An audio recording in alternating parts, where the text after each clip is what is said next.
3 দিনের অক্লান্ত বর্ষণের পরে আজকে আমরা উপরওয়ালার দয়া জ্ঞাপন করছি যে এমন একটা চমৎকার পরিবেশে আমরা আজকের কর্মী সম্মেলন সম্পন্ন করতে পারছি। আলহামদুলিল্লাহ। প্রিয় ভাইয়েরা, অতি সম্প্রতি আমাদের এই থানাতে যে দুর্ঘটনা, যে নৃশংস হত্যাকাণ্ড ঘটেছে, যে অমানবিক ঘটনা আমি চালু করছি। আমি সেই সাথে এই কথাটাও আপনাদেরকে এদেশের তারাবনিয়া তথা সখীপুরের মানুষদেরকে মনে করিয়ে দিতে চাই, এই জাতীয় হত্যাকাণ্ড কেন ঘটে? তখনই ঘটে যখন ঘাতকরা ভাবে যে তারা আইনের ফাঁক দিয়ে পার পেয়ে যেতে পারে। তখনই ঘটে যখন তারা জানে তাদের উপর অনেক বড় শক্তিশালী অভিভাবক আছে, যত বড় ক্রাইম তারা করুক তারা পার পেয়ে যাবে। আপনারা বলেন কি চলতে দেওয়া যায়? এ ধরনের হত্যাকাণ্ড কি আমাদের চোখ খুলে দেয় না যে আমরা এক সামাজিক অবক্ষয়ের মধ্যে বাস করছি? কারণ এদেশে কোনো বিচার নেই।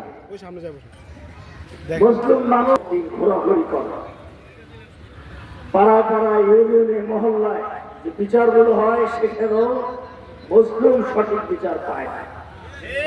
আজকে যদি এই অবিচারের সংস্কৃতি, এই কথা বন্ধ করতে চান, তাহলে যারা জুলুম করে তাদের ঠেকাতে হবে। জুলুমবাজদের সাথে যদি আপনি আপোষ করেন, তাহলে এই দেশে আরো এই চলাচলে আরো তাই এবার ঘটনা ঘটবে, বাঁচতে পারবেন না। সুতরাং আমি আপনাদেরকে আমার আলোচনার শুরুতেই যে কথাটা স্মরণ করিয়ে দিতে চাই, সেটা হলো আসুন আমরা হক এবং ইনসাফ, ন্যায়নিষ্ঠতা এবং শৃঙ্খলা এবং দুর্নীতিমুক্ত একটি সংগঠন, দল এবং নেতৃত্বকে আমরা আমাদের সঠিক জায়গায় স্থাপনের চেষ্টা করব। আমার 2 নম্বর কথা হলো, আপনারা কিছু দাবি করেছেন। আপনাদের যে রাস্তাটি আছে, যে রাস্তার জন্য আমাদের মুমুক্ষুরা কষ্ট পায়, সাধারণভাবেই মানুষ চলাচলে কষ্ট পায়, এই রাস্তাতে ইতিমধ্যেই আমরা সরকারের যথাযথ দপ্তরে পেশ করেছি, ইতিমধ্যে অনুমোদন হয়ে গেছে। আলহামদুলিল্লাহ।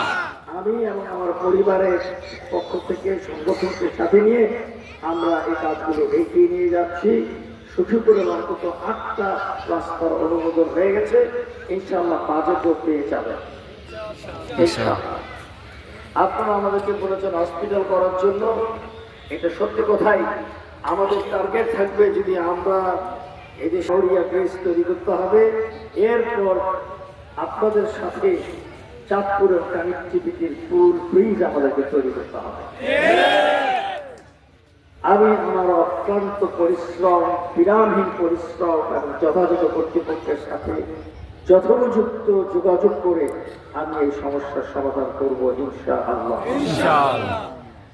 যে সমস্ত রোডগুলোর কানেক্টিভিটি সমস্যা আপনারা দেখেছেন, ইতিমধ্যে সরকারি অর্থায়ন পাওয়া অপেক্ষা না করে জামাত ইসলামের কর্মীরা গত সপ্তাহে আমরা রাস্তায় ইট ফেলেছি, বালু দিয়েছি, আপনাদের জন্য যাতায়াত জন্য ভালো হয় সেজন্য আমাদের কর্মীরা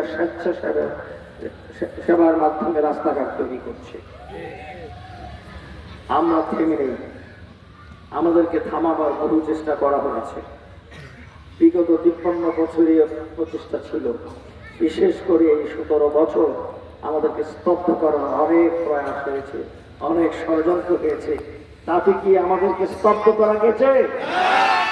এদেশের ইসলামী আন্দোলনকে কি থামানো গেল?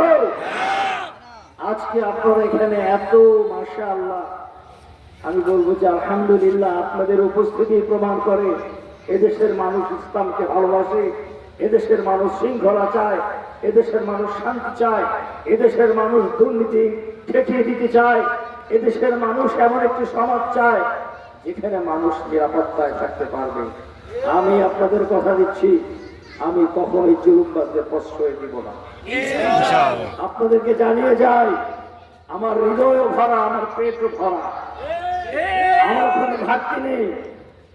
সুতরাং দুর্নীতিবাজ, দখলবাজ, সন্ত্রাস এবং চাঁদাবাজদের আমার কাছে কোনো ঠাঁই নাই। এটা শুধু মুখের কথা না, আপনারা নিশ্চয়ই জানেন জামাত ইসলামের নেতা কর্মীদেরকে এই সমস্ত অপকর্মের একটা নজরও দিতে পারবেন না। প্রিয় ভাইয়েরা, নিজেদের ভালোটা নিজেদেরকে খুঁজে নিতে হবে, ভালোর জন্য পরিশ্রম করতে হবে। জামাত ইসলামের কর্মীরা পরিশ্রম করছে ঘরে ঘরে, যে আপনাদের মা বোনদের কাছে, আপনাদের সন্তানদের কাছে, পাড়া প্রতিবেশীকে এই তথ্য দিয়ে দিন যে ইনশাআল্লাহ আপনারা যে ভোট দিবেন আমরা সেটা করে নিতে পারবো ইনশাআল্লাহ। কোন রকম ভয়ভীতির কোনো দরকার নেই, কোনো সুযোগ নেই। আমি এই চরেরই মানুষ, আমার বাপ দাদা এই চরেরই মানুষ। অতীতে আমরা কি করেছি, আমাদের কি ভূমিকা ছিল, আমি বর্ণনা করার কোনো প্রয়োজন পড়ে না। আমাকে লিস্ট করে বলতে হবে না, আপনারা জানেন আমরা কি ছিলাম, কি আছি। এটা উপরানার দয়া। আমরা কৃতজ্ঞ হয়ে, আল্লাহর কৃতজ্ঞ বান্দা হয়ে আপনাদের আমানতের হেফাজত করব, কথা দিলাম ইনশাআল্লাহ। সন্ধ্যা ঘনায়মান, এখনই মসজিদের আজান হবে। আমাদের আরো অনেক কথা বলার ছিল, সময়ের অভাবে কথা বলা যাচ্ছে না। আগামীতে সুযোগ দিলে আমি আবার আসবো। আপনাদের সকলের কল্যাণ কামনা করে শেষ করছি। আল্লাহ হাফেজ। বাংলাদেশ জামাত ইসলামী জিন্দাবাদ। আপনাদের সামনে উত্তর তারাবলিয়া 8 ও 9 নং ওয়ার্ডের উদ্যোগের কর্মী সম্মেলনের আজকে সমাপ্তি ঘোষণার লগ্নে